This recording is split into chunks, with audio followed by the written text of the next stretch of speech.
اور اس وقت کو بھی یاد رکھو جب اللہ فرمائے گا کہ اے عیسیٰ ابن مریم، کیا تم نے لوگوں سے کہا تھا کہ اللہ کے سوا مجھے اور میری والدہ کو معبود مقرر کرو؟ وہ کہیں گے کہ تو پاک ہے، مجھے کب شایع تھا کہ میں ایسی بات کہتا جس کا مجھے کچھ حق نہیں۔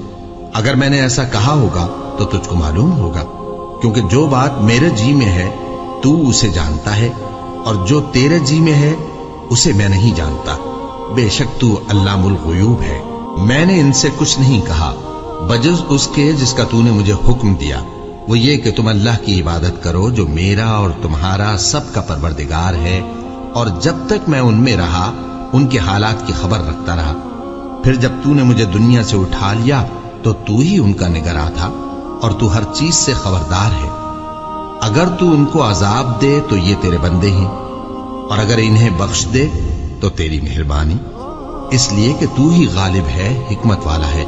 اللہ فرمائے گا کہ آج وہ دن ہے کہ سچوں کو ان کی سچائی ہی فائدہ دے گی۔ ان کے لیے باغ ہیں جن کے نیچے نہریں بہ رہی ہیں، ہمیشہ ہمیشہ وہ ان میں بستے رہیں گے۔ اللہ ان سے خوش ہے اور وہ اللہ سے خوش ہیں، یہی بڑی کامیابی ہے۔ آسمان اور زمین اور جو کچھ ان دونوں میں ہے سب پر اللہ ہی کی بادشاہی ہے، اور وہ ہر چیز پر قادر ہے۔